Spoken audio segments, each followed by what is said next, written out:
Okay, hello everyone. I sense that there's still a bit of confusion about Figma. So I'm going to kind of once again go through Figma is a vast bit of software that can do lots of things, but I will once again go through the things that you're going to need to do our scroll story project and then have it up on Notion as a resource. I would also recommend, I have a link to it here on Notion, the official training resources that are made by the manufacturer. They're very slick, they're very succinct, and they're very clear. Um, and that's how I learned Figma. That and just playing with it. I find it to be a pretty intuitive bit of software. And whenever you're seeking out to learn about a new piece of software, I find that the resources made available by the actual manufacturer tend to be better than anything else on YouTube or Lynda or whatever. There's a lot of kind of unnecessary confusion out there. So anyway, there's a link to that, and I highly recommend you check them out, and you can kind of get through a lot of them pretty quick. All right, with that said, we are making a scroll story. So the first thing we need, of course, is the text. And so, I have links to each of these articles in Canvas, but I'm just going to Google it and find it this way. So, belonging stronger than facts, New York Times. So the first thing you need is the text, right? And not even Figma, just to have it. What I would recommend is just going into simple text, right? I have it already done. Making a new file. Setting it to plain text, which is just going to strip out any kind of formatting or craziness, and just copy and just methodically kind of go through this thing.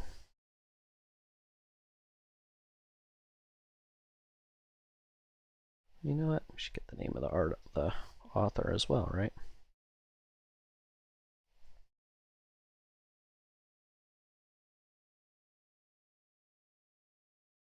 Methodically copy and paste the entire text. And this should only take a minute.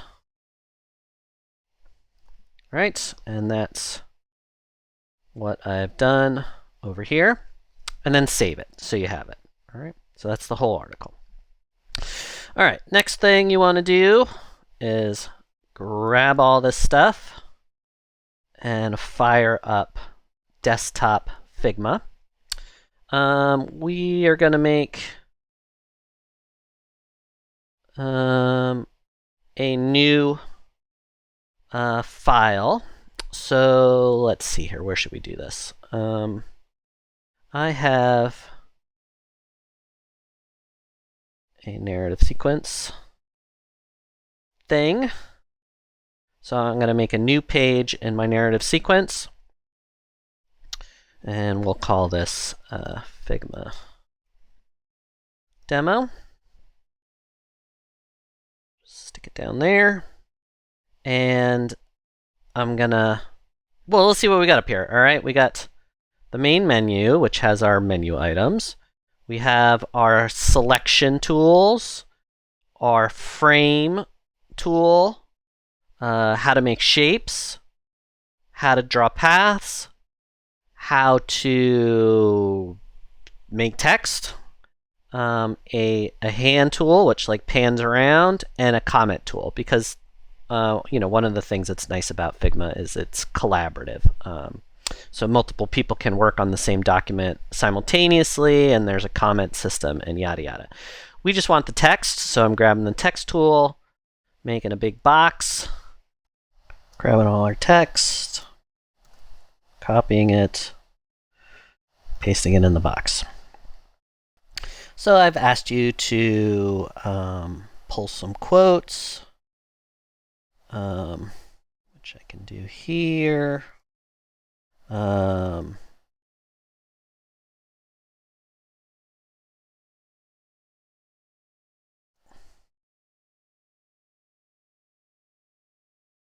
Breaking this text into sections, kind of beginning, middle, and end.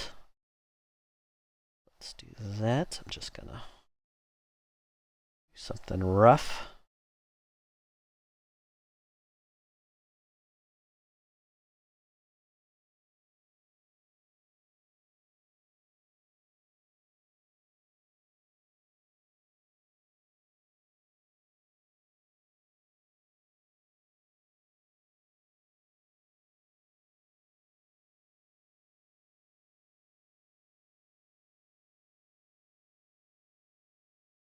All right. So let's see. We need probably one more pull quote. Let's just do that. Something interesting.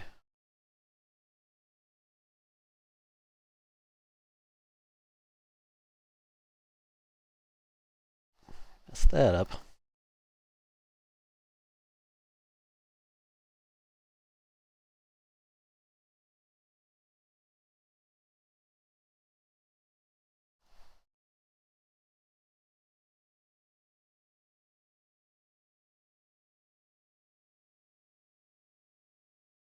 All right.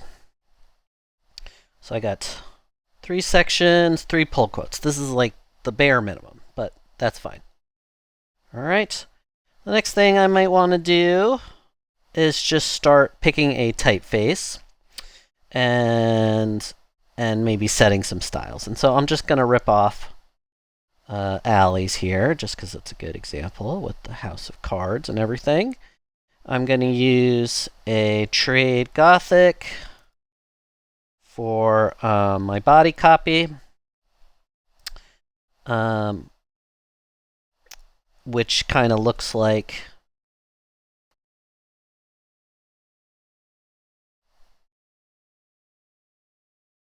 that kind of text right there. And then a little bit more thick and thin display face to go with it. And I will use that for my quotes. So I'm going to use a trade Gothic for my body text.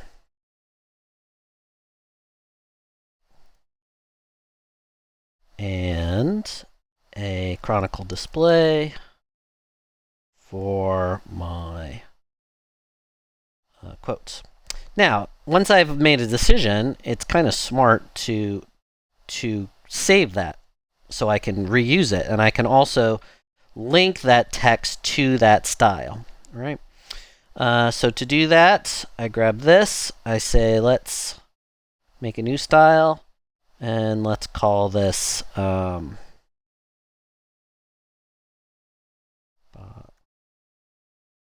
body text. All right. And then these, I'm going to add another one, call it pull quote or whatever. Right? And now what's cool is I can go over here to these 2 styles and change them, and anything that's been assigned that will update as well. And it actually lets me see that some of these things haven't been linked, which is not what we want. So there's my body text. And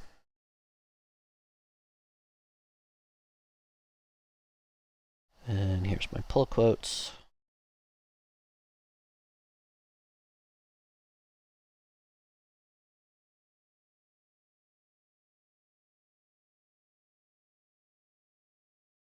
All right.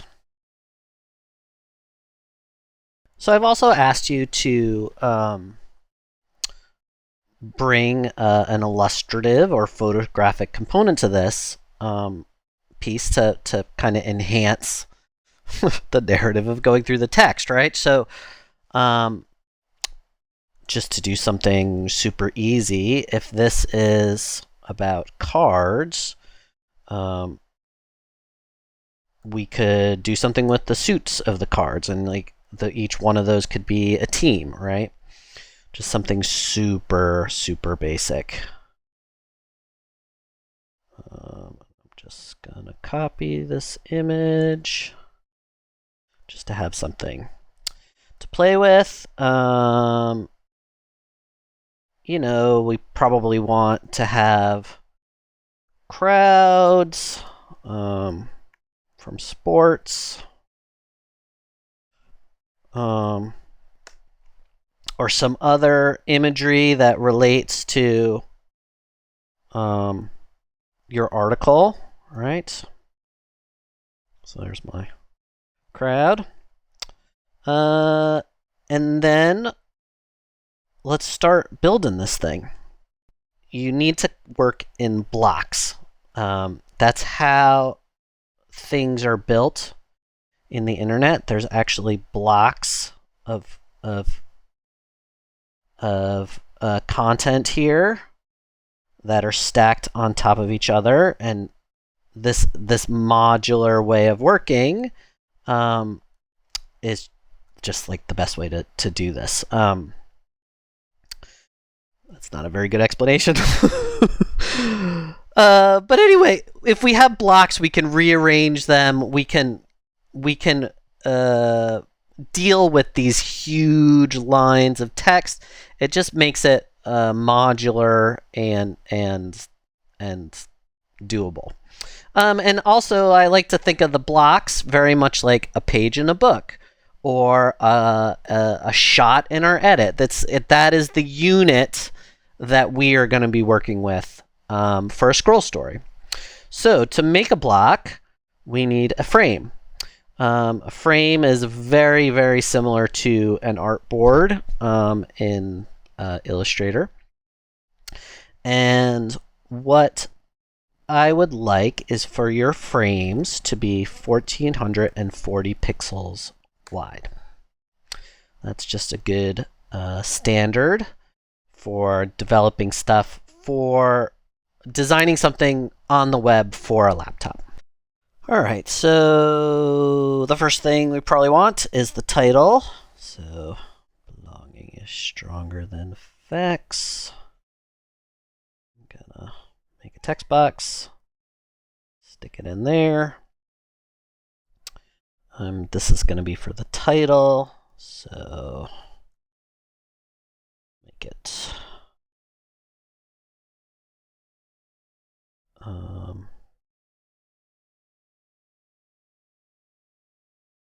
bigger.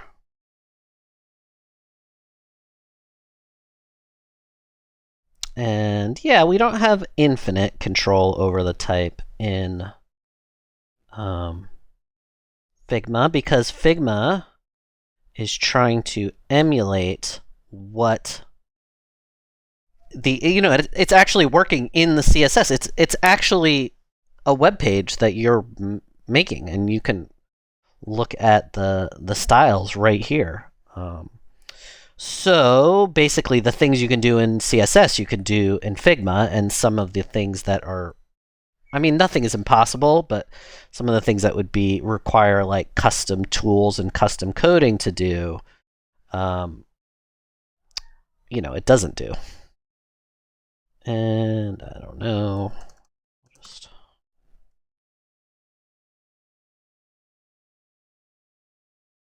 something like that. And then what was the byline? Information. This. Tone style as well. Perhaps we'll make this caps and bigger.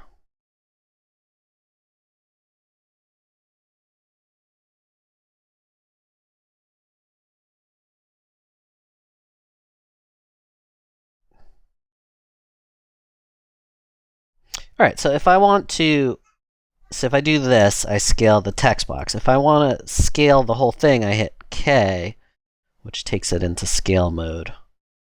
And I can do that. All right. All right, and then I want to make this black and the text white.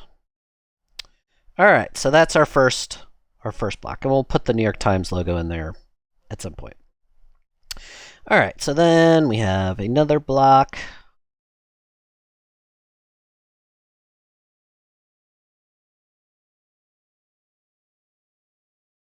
Once again, we make a new frame. It's 1440.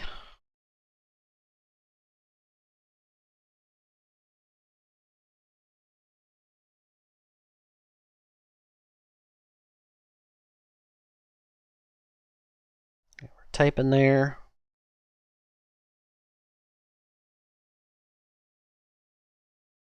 Then maybe we'll do like a crowd scene. You know, who knows? This is just a demo.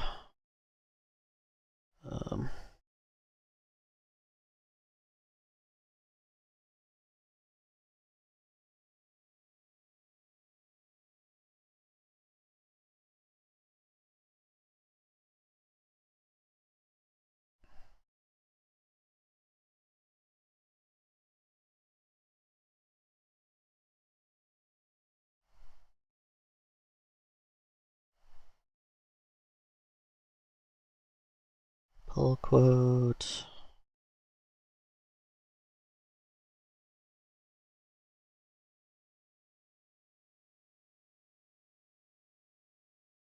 Middle.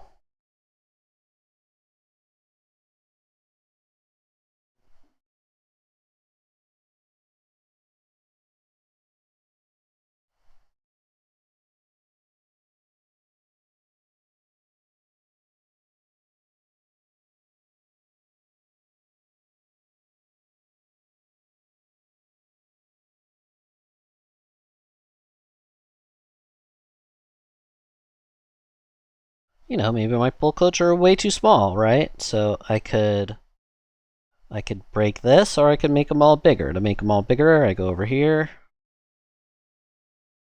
And yeah, something like that is fine for now. Maybe make this red, that white.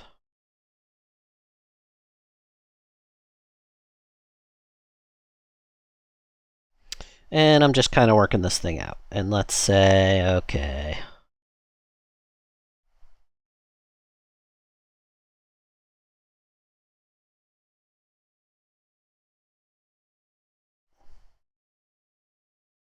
These frames out of the way. This way bigger.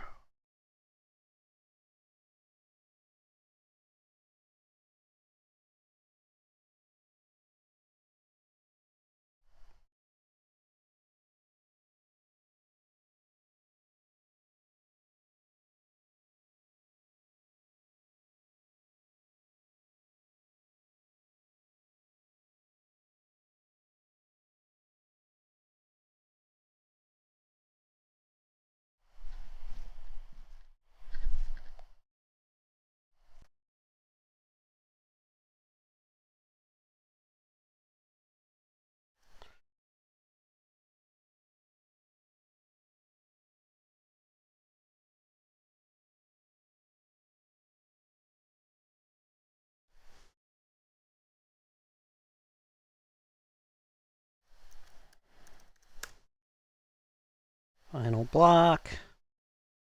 Here's my illustrations.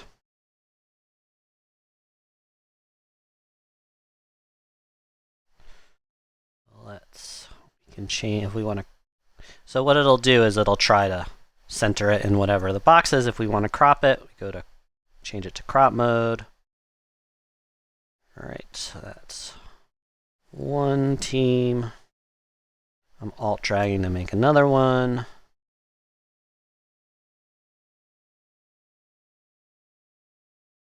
Here. If I double click on this,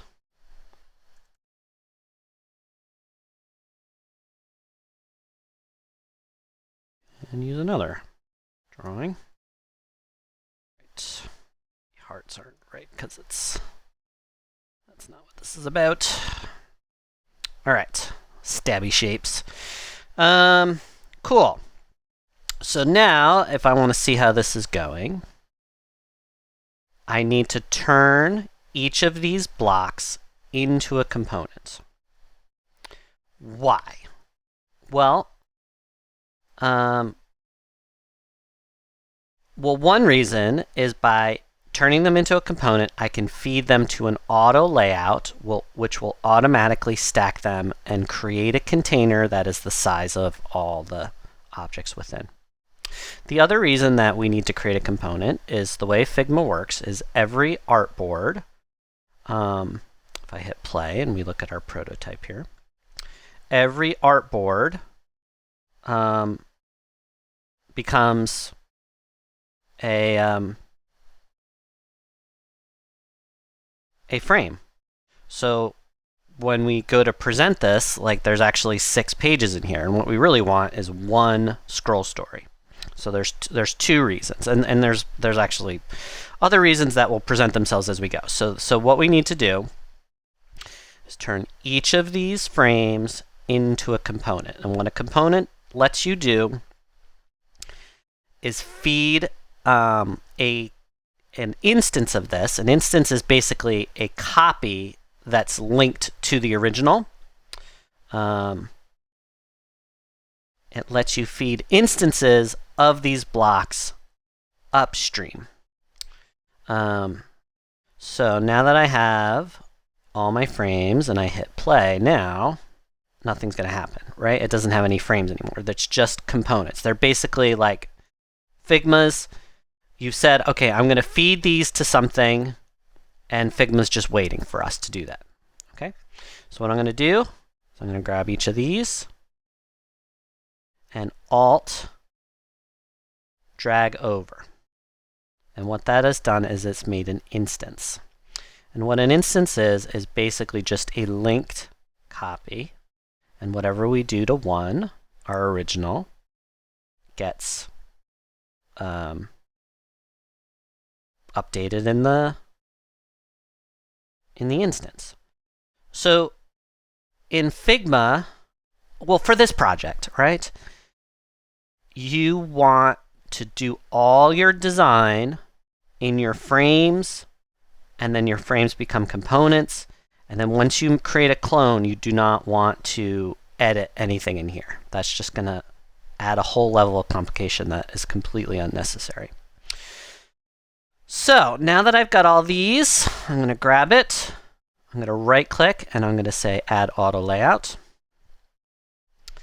And auto layout stacks things either vertically or horizontally, and we can nest those and do all kinds of crazy stuff. But for this project, all we're doing is we're working in blocks and we're stacking them together to make a scroll. So I want them right on top of each other. And now when we hit play, we have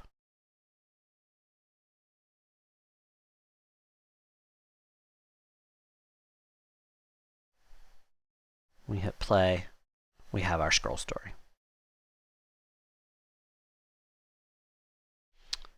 All right.